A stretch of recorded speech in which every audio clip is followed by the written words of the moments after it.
De grandes lunettes et une toque en léopard vissée sur la tête, Mobutu Sese Seko, le maréchal Mobutu, a régné sans partage pendant 32 ans sur la RDC. Il est arrivé au pouvoir en 1965 par 2 putschs successifs, soutenus alors par l'ancienne puissance coloniale, la Belgique, et par les États-Unis, au nom de la lutte contre le communisme.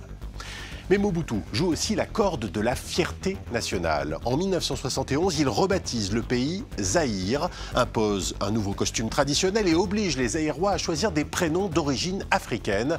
Alors que le cours des matières premières s'effondre, il nationalise les entreprises étrangères. La corruption s'installe à tous les étages de l'administration. Mobutu accumule les richesses et se fait construire des palais extravagants. Une ville sort de terre au milieu de la jungle tropicale. Pour lui et son entourage, c'est Gbadolite. Et pendant 20 ans encore, Mobutu se sentira invincible. J'ai la légitimité populaire avec moi, ce qui veut dire que j'ai été élu pour 7 ans. Mon mandat actuel prendra fin l'année prochaine, le 4 décembre 1991 à minuit. Et comme je suis candidat à ma succession, déjà, moi je vous l'annonce. Je n'ai pas peur de vous le dire. Vous serez là encore en l'an 2000. Et pourquoi pas, dans 2 mois, j'aurai 60 ans. L'an 2000, c'est dans 10 ans. Et pourquoi pas?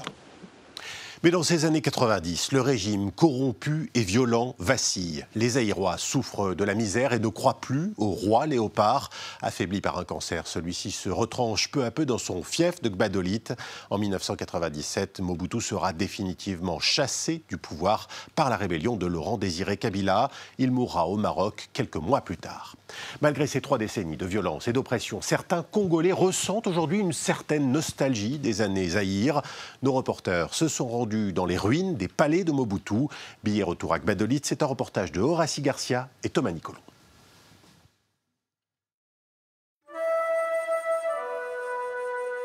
À une douzaine de kilomètres de la République centrafricaine, sur une colline surplombant la forêt vierge, s'élèvent les ruines de Kawele, autrefois résidence principale de Mobutu Sese Seko à Gbadolite. Un somptueux palais de 15 000 mètres carrés surnommé le Versailles de la jungle. Aujourd'hui, parmi les décombres, les collaborateurs du maréchal se souviennent d'un endroit luxueux et irréel. C'était en marbre, vraiment en marbre, et ça brillait aussi, c'était très glissant. Là. Les vestiges de cette époque faste laissent aujourd'hui à peine deviner les différentes pièces du palais, comme la suite de Mobutu où le lit télécommandé était placé sur une croix gravée dans la roche. Il sort trop tôt, il dort légèrement tard. 5h30, 6h, il était déjà debout. Il sort déjà là, et il commence à téléphoner un peu partout ailleurs là pour écouter ce qui se passe dans le pays. Je suis très écœuré parce que connaissant comment cette résistance était, et aujourd'hui, mais ça fait mal au cœur. C'était un palais somptueux, digne d'un très grand chef de l'État, de ce grand Zaïre à l'époque. Porte en acajou, mur en marbre ou encore lustre de cristal, Mobutu ne s'interdisait aucune folie et recevait ici les chefs d'État du monde entier. Baudouin était là, Chirac était venu, Mitterrand aussi était venu aussi. Ici, là, c'était la piscine, puis il y avait des jets d'eau. Mais s'il y a une fête, là, les gens se mettent tout autour pour le manger. Si c'était le soir, c'est beau à voir. Au mois de mai 1997, l'Alliance des forces démocratiques pour la libération du Congo, menée par le dissident Laurent Désiré Kabila, prend le pouvoir et provoque la chute du léopard du Zaïre. La résidence de Kawele est alors pillée et partiellement détruite. J'étais là, il y avait déjà la fusillade. Les militaires ne tiraient pas à bout portant contre les gens. Ils tiraient pour faire les papiers, puis ils vont dans les pillages et tout ça. Bon, après, ils sont partis. Le papa maréchal était parti. C'était un pouvoir qui finissait et il était malade. Il y avait un cargo à l'aéroport qu'il avait amené à l'exil. L'aéroport de Gbadolite, fierté de Mobutu, le voyait un beau matin s'envoler pour ne jamais revenir. Aujourd'hui, la tour de contrôle est hors service et les militaires ont pris possession de la pagode chinoise, autrefois réservée aux invités de marque. Dans les années 70, au cœur du règne du léopard, cette piste de 3200 mètres de long accueillait le Concorde, sous le regard stupéfait des habitants de la ville.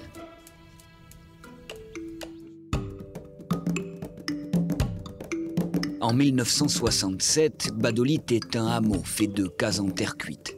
Quelques années après sa prise de pouvoir, Mobutu transforme les lieux. C'est une ville moderne qui sort de terre.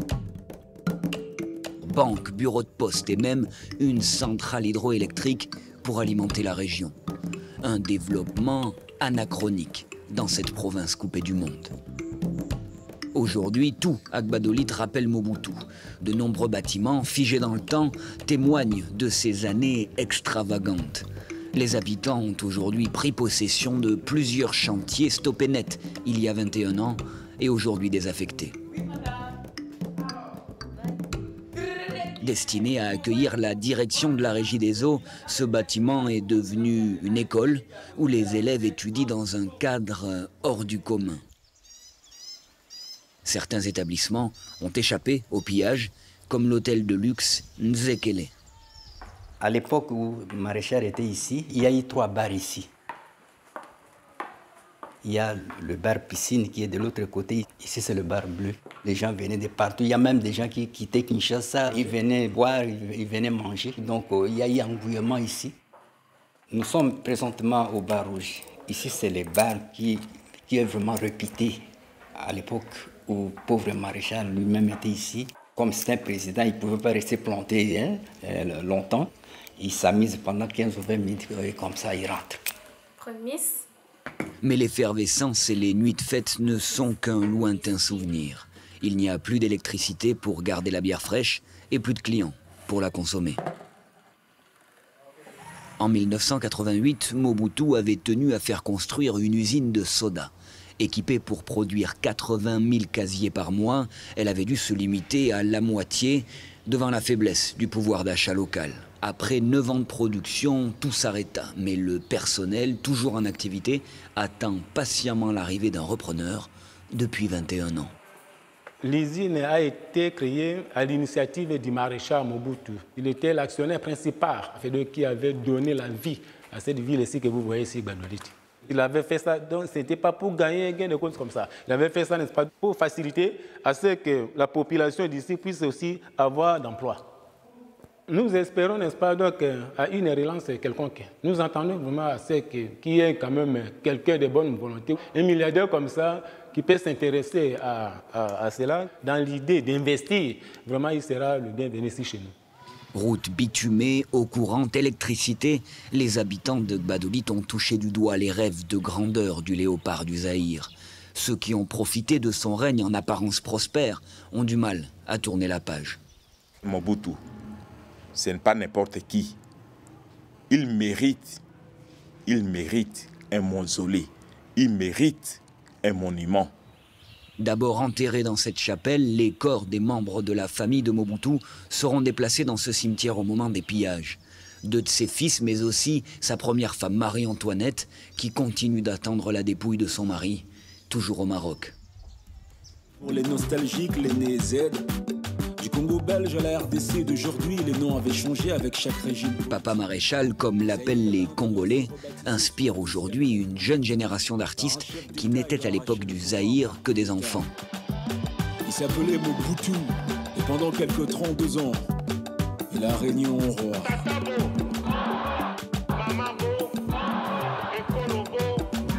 Coiffé d'une toque en peau de léopard, il corrigeait sa vue par tes vers. C'est à ça que ça sert la mémoire collective, le devoir des mémoires. On doit tirer des leçons. Regarder le présent en se servant du passé. Le charisme de Mobutu, la façon dont il s'affichait, son personnage mythique et tout, ça faisait qu'on ressentait une certaine fierté. Mais ça s'est évaporé avec le temps aussi. Je crois que Mobutu était encore là, que déjà cette dignité partait. Kinshasa, la bouillonnante capitale congolaise, a elle aussi fait peau neuve sous Mobutu. En tout cas, en apparence, jugée trop coloniale, Léopoldville la Belge devient Kinshasa, vitrine du nouveau Zaïre, Kin la Belle.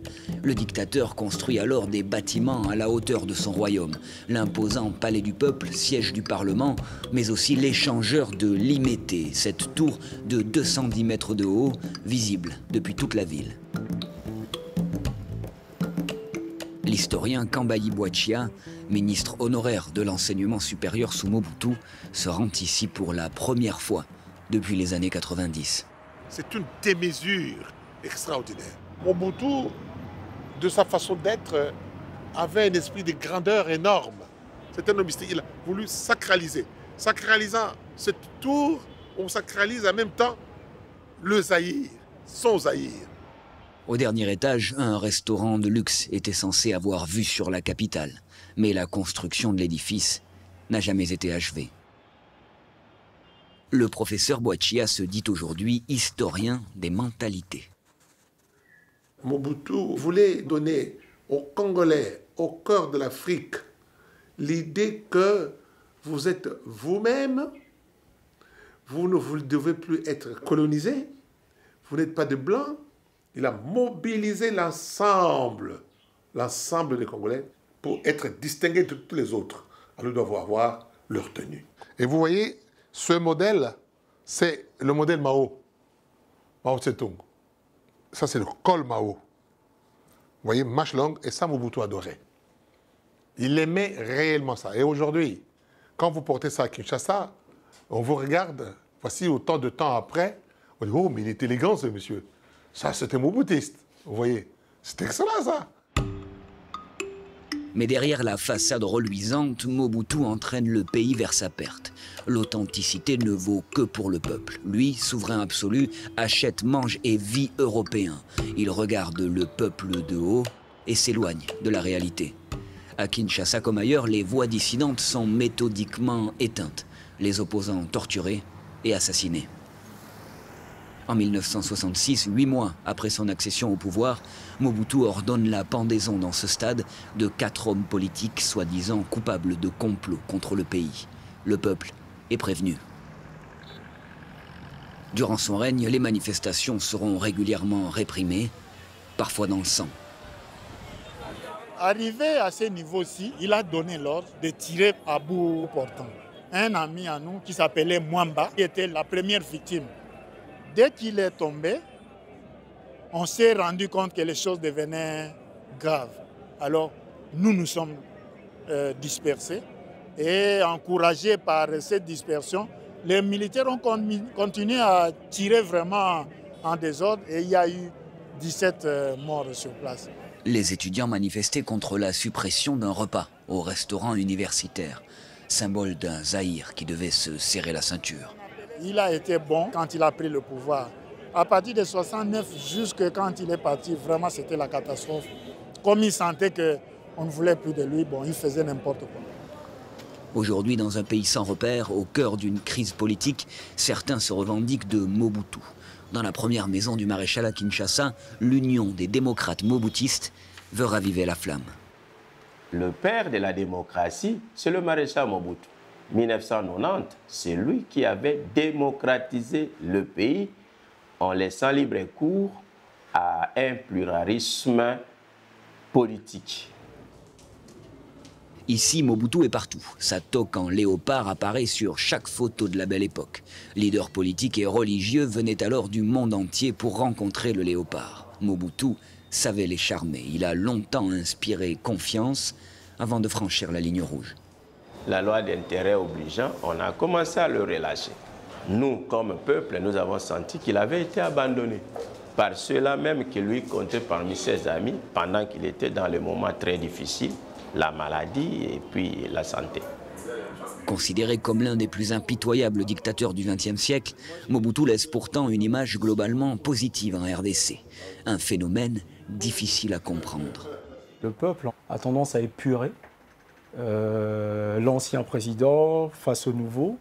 Et quand celui qui est là va partir, le prochain qui vient va faire idéaliser, épurer celui qui était avant lui. L'élection présidentielle doit se tenir fin décembre 2018 en République démocratique du Congo. Les derniers meetings avant le scrutin sont l'occasion pour les nostalgiques de donner de la voix.